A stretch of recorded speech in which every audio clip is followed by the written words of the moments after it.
What does it take to attract millions of monthly downloads to your podcast? Let's find out. Lindsay McMahon hosts All Ears English, as well as 2 other podcasts. And in the last 12 years, she's amassed 200 million downloads, with another 4 million coming in each month.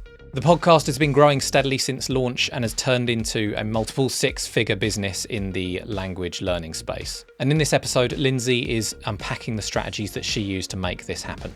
We'll cover the number 1 marketing strategy that Lindsay used to reach 4 million downloads per month, product and sponsorship ideas to monetize your podcast wherever you are in the process, how to convert podcast listeners to customers, how to make a podcast stand out from the crowd, an effective strategy for getting more reviews, and how to find the right guests and even a new co-host. If you want to take your podcast to the next level and even start making a living out of it, you need to listen to this episode. So just to give the listeners some context, you host All Ears English along with 2 other podcasts on your network. And you've been in the podcasting space for around 12 years with over 200 million downloads across all of those podcasts. And just for All Ears English, you're at 2,500 episodes almost. So just to start, how have you managed to stay consistent over that time with so many episodes? Yeah, it's a good question. And it has been 12 years. So I'm starting to think, how have I done this for so many years? Well, first of all, I'm not alone on my team, right? I think I wouldn't have made it to that level of consistency and episode 2400 if I didn't have a team. So I have a co-host. I have 2 co-hosts. I had 3 up until the beginning of this year. And I just let my team know from the beginning, we publish 5 days a week. That's just what we do. So during the hiring process, that was expected. And they know that it's non-negotiable because it's trust that we've built with our audience over time.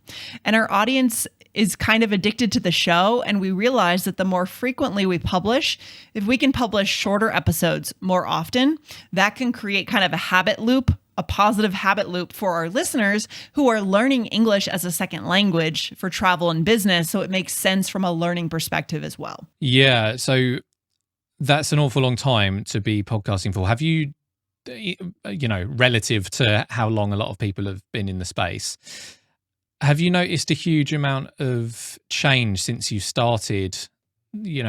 How have you had to sort of adapt over the last 12 years?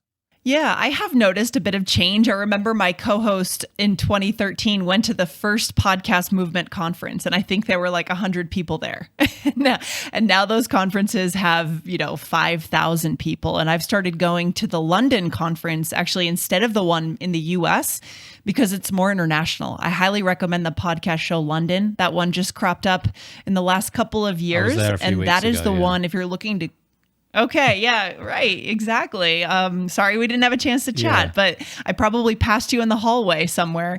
Yeah, I do recommend that. So that's a new conference. It has started to become more international. We still have a lot of work to do, but that is one of the changes I've seen. The world's waking up to podcasting, which is exciting.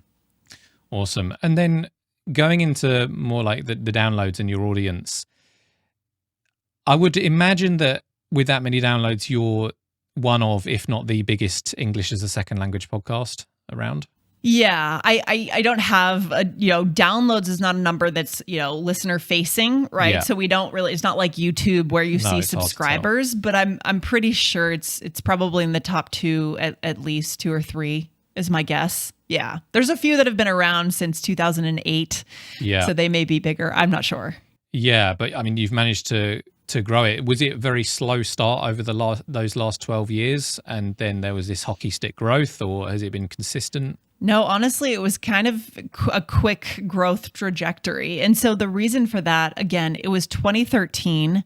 The podcasts that existed at that time when we launched were a little bit more academic, less, a little more traditional, a little more buttoned up, and concerned about I felt like people felt like they needed to maintain this professionalism, but we kind of came on the scene and we said we believe something different about learning English, learning languages. We actually bring every episode back to human connection. And that's a recommendation that I would make for your audience. Figure out where you're contrarian in your industry. What is your contrary perspective? And that's kind of tied to your why, and then tie your episode, trademark that phrase, whatever it is, tie your episodes back to that perspective. perspective. That gave our audience and the pool of ESL listeners something different and fresh. And it caught on relatively quickly, and there just wasn't a ton of competition at that time either, honestly. Yeah, so getting in there, basically getting in there first, really, the first of that kind of presentation for that niche. Somewhat, yeah. There were a few others, but yeah, I mean, there were 5 or 6 other ESL shows. Yeah. And then just kind of connecting those two things together, the fact that you've been podcasting for a long time and that steady growth, have you had to change the way that you market the podcast at all? Or what has been your main marketing strategy that has got the word out there? Yeah, the marketing strategy, the number one strategy that still works better than anything is guesting. So guesting on other shows, specifically other ESL shows, right? Where I know 100% of that podcaster's audience base is going to want to listen to my show. That's marketing right there. And then we do a few other things as part of our strategy. But yes, guesting is the number one way to grow a show. We don't bother much with social media. I believe it's very hard to move someone from Instagram to podcasting because you're a different kind of consumer. You may not know what a podcast is or how to download it even now in 2025. So we stay within the podcasting environment to market, quote unquote, our show. Yeah, no, I love that. That's definitely something that we recommend. That I heard Mark Asquith from Captivate, he was talking about it at the podcast show, just because he touched on that. Yeah, and I think like it depends. If you already have an avenue, like if you had 100,000 subscribers on Instagram, yes, then it could be worth tapping into that. But yeah. Especially if you start from the beginning, the guesting.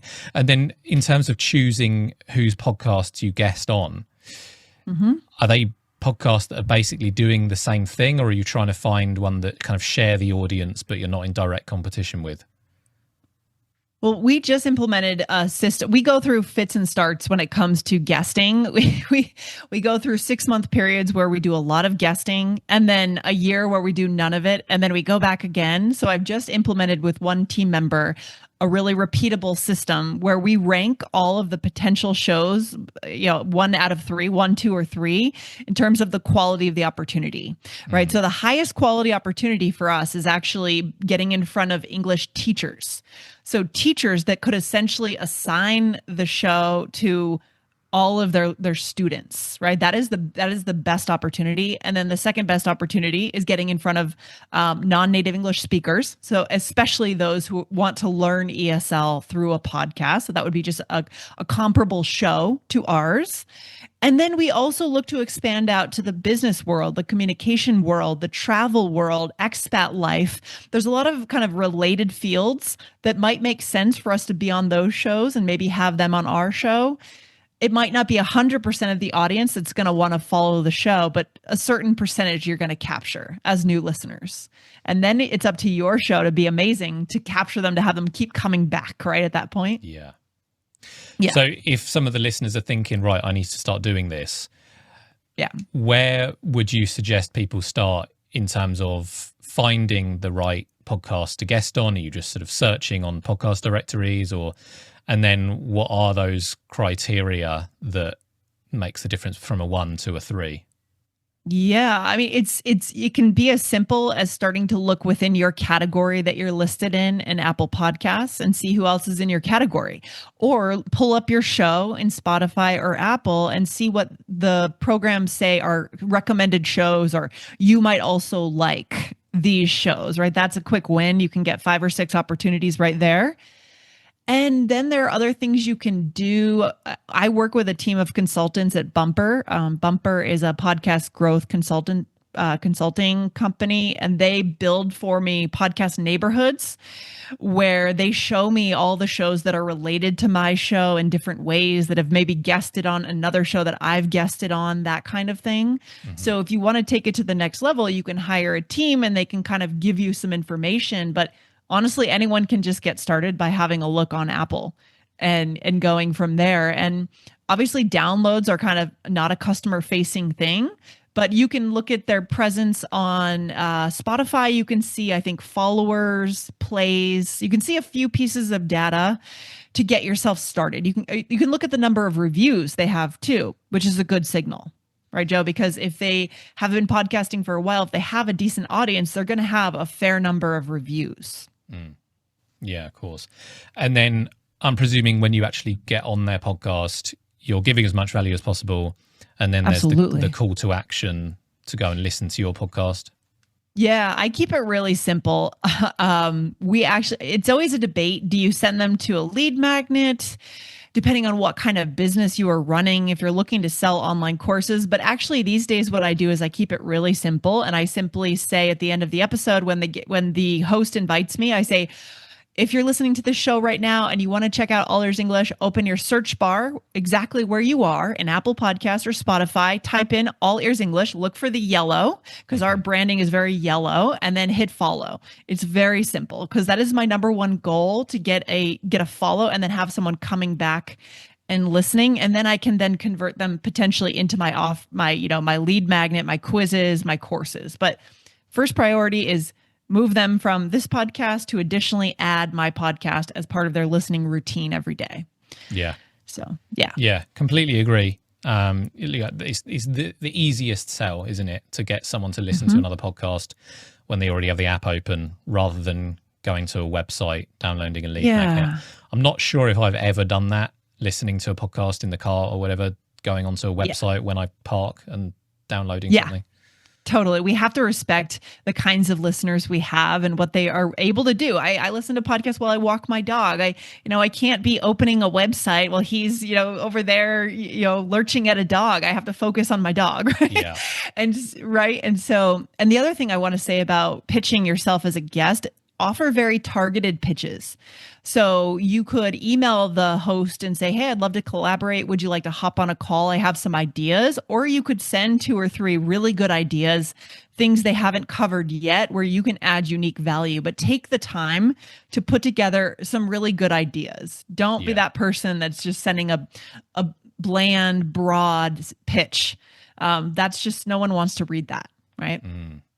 And then if people are listening and thinking, I don't have time right now to guest on a load of other podcasts, I'm struggling to get episodes out for my own podcast, then is there like a secondary marketing strategy that you've used in terms of, social media or your email list, whatever that is? Yeah, of course. So again, I think it's best to stay within the podcasting environment to grow your show. So I don't really recommend social media as a first. We have Instagram, we have those things, but we don't count on that as a growth strategy. The best thing you can do is, again, if you're only having time to create your own show, something we do in almost every episode is we ask people to hit the follow button, because that sends a signal to Apple, right? That, I don't really know the algorithm. No one really knows the quote unquote algorithm for Apple or Spotify, but I'm pretty sure the more people hit the follow button at the same time, it is sending some kind of a signal. I don't think reviews are something they count, but they're good too, right? So we do explicitly ask them to hit follow on the show, and we explicitly read out the names of people who have reviewed the show. Yeah. And then we ask, hey, if you haven't reviewed our show yet, please leave us a review. Leave us an honest review. We don't necessarily say like, oh, this one was 5 stars. It's just about taking the time to go and leave a review. So those are 2 things that can help to kind of build the credibility and the signals that you can do in your own show that don't cause you to go spend an extra hour on another show. Yeah. I like that one. It's kind of like a reward for leaving a review when you read their name out, because you do hear a lot of podcasts where they'll put in the call to action, go and leave us a review. But it doesn't seem like it, but it can be quite an ask for some people. But if you're just giving them that little incentive, then that can really help. Yeah. And it's cool. Like, it's anything you can do that can show to your listeners that you're genuinely there for them 100%. This is an authentic show. When Yeah. we say thank you to the names, we genuinely say, oh my gosh, thank you so much for reviewing us. We love this. It is so nice to read these. We're just genuine. And that makes another listener want to take a few minutes to go and write a review. And then that helps when you get more people coming to see the show. Should I hit follow on this show? Yes, I should. I see there are some great reviews here. Right. Nice. And this has turned into, or forgive me if I'm wrong, which order did it come in? So you have the podcast, you have your multiple six-figure online education business. Which came first? Was the podcast a marketing strategy for that, or did it turn into the business? The podcast came first. So the podcast, we were born as a podcast. The first thing we had, All Ears English, was just the podcast. Plugged in the microphone, published in November of 2013, a bunch of episodes, started on that regular cadence 4 days a week, and just kept going. The first product that we offered was our transcripts, and we're actually still selling our transcripts, shockingly. It's dwindling down that revenue stream, obviously, but we package them up into a nice book, branded book for them every week, 5 episodes, 4 episodes that we email to them. And some people like having that in a PDF format delivered to their inbox every Monday morning for the upcoming episodes. So we found some quick ways to monetize, and then we started launching courses about a year in. Okay. And we launched our offshoot shows as well around the time we started launching courses. So, yeah. Yeah. Wow. That is the first time I've ever heard of selling transcripts as being a form of monetization, but I can see how that would work with an educational, an English language learning podcast. But, it just shows like what a podcast can really be, starting from a podcast and turning it into a business. If you understand your audience, if you're in the right place at the right time and everything. Yeah. I mean, you just need to, I had spent years teaching in my career before I started the show. So I already understood my audience. I understood this industry pretty well and what was being done and what could be done better. So I just plugged that knowledge into this, what was a new medium at that time of podcasting. So. Yeah. And you have a co-host, Michelle. How did that come about? Were you always co-hosting with her and did you work together before? Or? Yeah. So I have 2 co-hosts at this point. There's Aubrey and Michelle. So between 3 podcasts, there are 3 of us. And originally I co-founded the show with a co-founder and a co-host, and she left the show after a year. And then it was a matter of hiring on my new co-hosts. And at that time I hired 2 at the same time, Jessica and Michelle. Jessica was with us for 10 years and just left last year. And Michelle has been with us for the full 12 years, which is very amazing. We're so lucky to have our long-term podcasting team. And then Aubrey joined 5 years later. So it's nice to have a team. To do this by myself, I wouldn't have made it this far. It's also the format our listeners like to hear, that because they're learning a language, because they're eventually going to talk to someone. They're not going to talk to themselves, right? And so to hear a model of a conversation between 2 people speaking English helps them learn. Yeah, that's really interesting. I feel like when you hear co-hosts on a podcast, you presume that, they work together or they were friends, but, you can actually hire someone to be part of it. Yes. So how did that work? Like, how did you find the right person? And I'm guessing they just had the same kind of vision as you for the podcast, because this was obviously before it was huge. Yeah. Well, I don't know. I do things to an extreme. I work really hard when I have a goal, right? And so what I did was I knew I needed a co-host. And so I emailed and called every TESOL master's degree program in the entire country. TESOL is teaching English to speakers of other languages. I wanted someone potentially who had a master's degree in this industry. And so I emailed everyone, and then they sent the job offer out to their listservs, and listservs are not even a thing anymore, I don't think, but they were at the time. And then I got a lot of applications coming in, and I interviewed them. We went through the process of do I enjoy talking to you is number one, if they're going to be your co-host for who knows how many hours. Do you enjoy chatting with this person? Can you build chemistry? Can you build a rapport? And then I would give them the typical format of an episode and ask them to plan an episode. Can you plan an episode that fits our style, our template? Then let's record that together and see how that feels. So it's multiple steps of the interview process. So that's kind of the process I went through. And yeah, I think a lot of people do just team up with a buddy. But if you're looking to do this as a business, that's fine if it's a hobby. But if you're looking to monetize your podcast, sell courses or live events, I don't think that would have worked for us over 12 years. Someone would have dropped out. It's just, I don't think I treat it like a business. Yeah. Yeah. Because there's such a low barrier to entry to starting a podcast that a lot of people, especially business owners, maybe they want to start a podcast, but they don't want to admit that they're maybe not the right host for it. Like you had to find someone who was an expert and was also a really good host, which must have been difficult.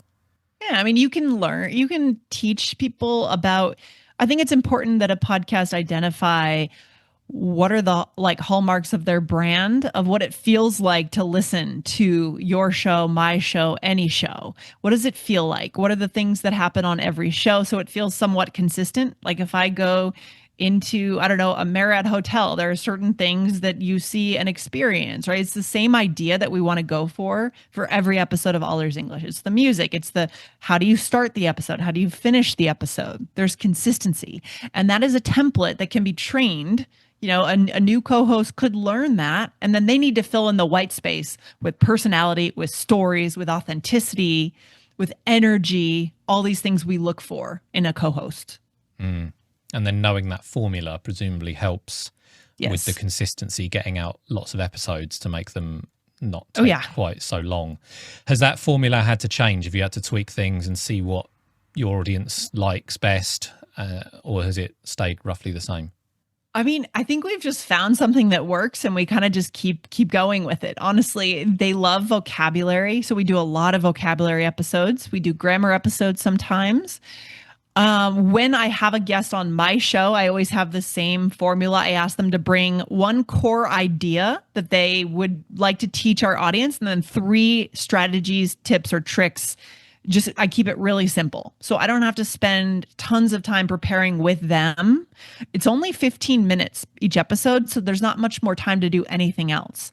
But what I do try to do in every episode, whether it's a guest or whether it's a normal episode, is I try to pull it back to human connection. What is the bigger meaning here? We're not just learning a language. We're actually trying to build a happier life. And for us, that's human connection. So try to expand out our view and think about something more than just grammar, vocabulary, words, language. Yeah. And they've kept that sort of bite-size format as well. Yeah. In terms of guesting, how do you find the right guests? Do you have people coming to you now, or are you still having to look for the right people? Yeah, I mean, I get a lot of emails of PR teams, right, trying to get a guest spot for an author, and I rarely accept that. Only if someone has a really interesting book title or something that catches my eye. Usually, I get those bland pitches, which is why I recommend don't do that. Don't go for those bland pitches yourself. In terms of who comes on my show, within ESL, it's usually a swap. So just in this month, we're doing a lot of these swaps where I'll go on their show, they'll come on mine. And then in terms of other guests, if there's a bigger name, I interviewed someone from The Economist.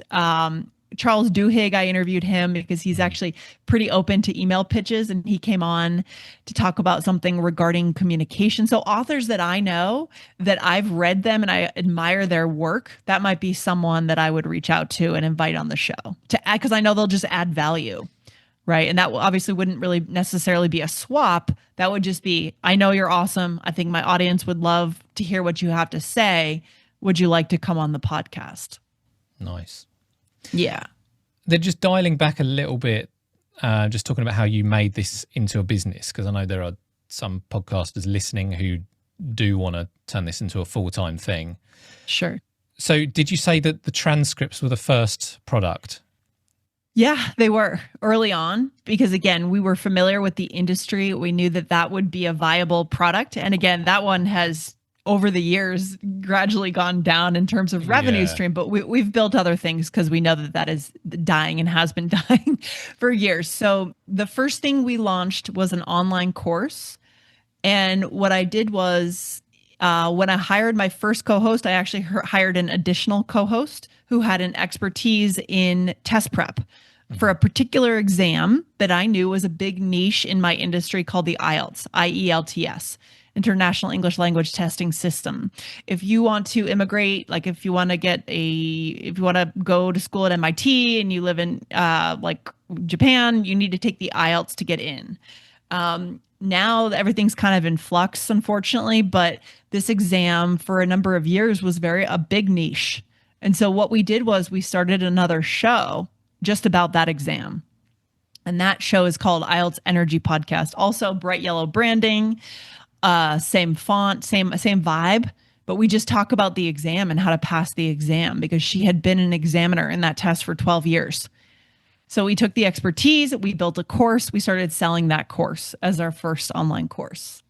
That's really interesting. It reminds me, I don't know if you know the podcast Smart Passive Income with Pat Flynn. Course, Pat Flynn. Yeah. Oh yeah. He was one of my original, online mentors, right? Awesome. These mentors we have that we listen to them. Yeah. Yeah. It just reminds me because I seem to recall one of his first products being to do with like passing an exam. Okay. Yeah. The green architectural exam or something. Yeah. So I guess not everyone listening is going to be in the position to do that if their niche doesn't allow for it. But I guess the commonality is that it's solving a really specific pain point for people. Yeah, I think it's always better to niche down and then broaden out. So what we did was our first course was a niche within a niche, right? ESL is a niche, and then IELTS is a niche inside of ESL. So we're very, very specific.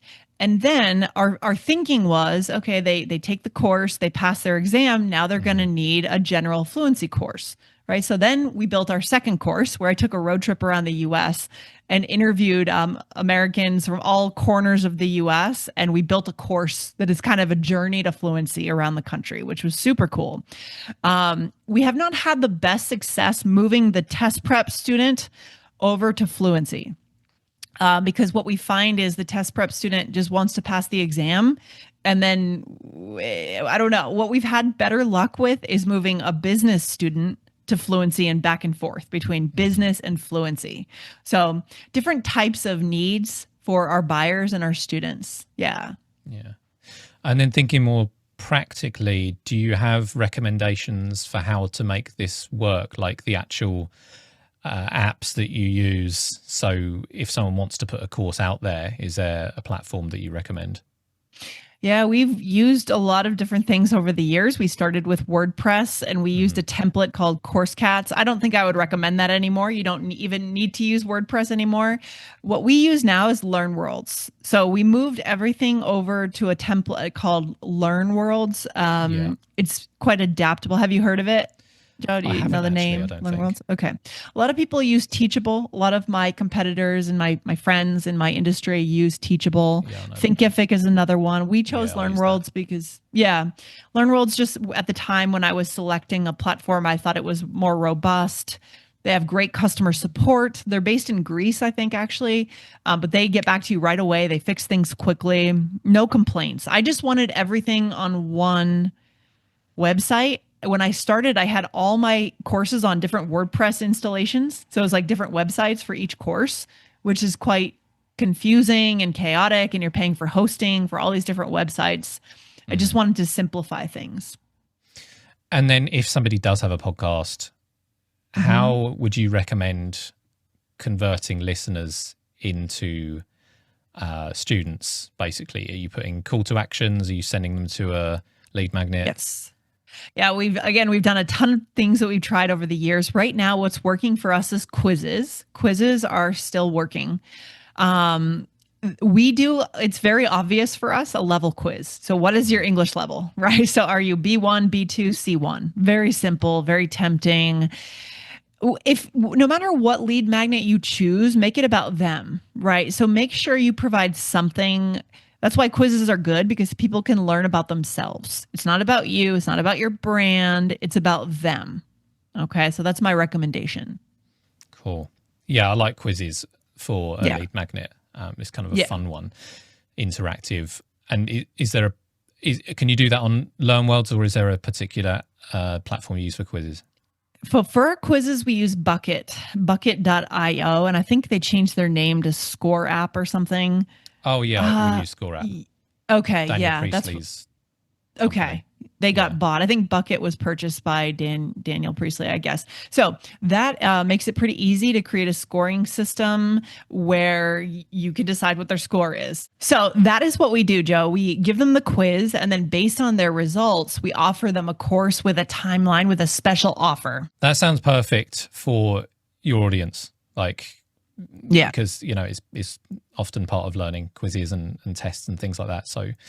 And then, having a product for each of those buckets. Yes. Cool. Okay. Well, just got a couple of questions left, if that's okay. All right. Absolutely. Yes. There's so much more I could ask you about this, about the whole journey, but sure. The slogan for your brand is connection, not perfection. Yes. Would you say that's true for podcasting as well? Oh, good question. I've never gotten that question. Of course, absolutely it is. And the way I would see that manifest in our show and in other shows I would recommend is connect with your audience. Like what I mentioned earlier, be genuine with them. Tell them what it means to you to provide that content for them. Just yesterday when we were recording, I think I said something on the microphone this comes from the bottom of our heart. This content, when we create this content for our listeners, it comes from a deep place within us. And when you're calling out reviewers, be genuine in saying thank you, that it touches your heart to read that review. Just be real with them, because podcasting is the most intimate medium there is. Way more intimate than video, more than Instagram, TikTok. It is real, and they can hear if you are genuinely wanting to help them or if you're just here to monetize or get famous or something. So just be real, and that is connection with your audience, right? Yeah, I love that.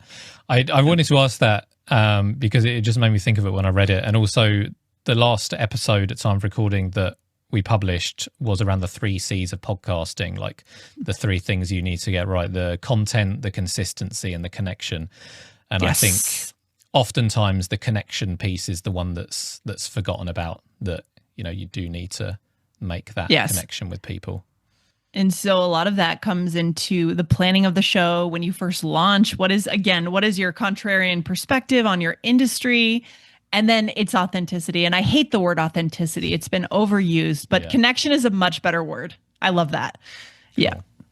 And then just one final question. If you could do something differently, I know it's been steady growth, but let's say 12 years ago, if you knew something that would have helped the whole process, what would that have been? I probably would have, speaking of building a business around a podcast, I would have monetized earlier. So we monetized with sponsorships very early in 2014. We worked with a language tutoring platform.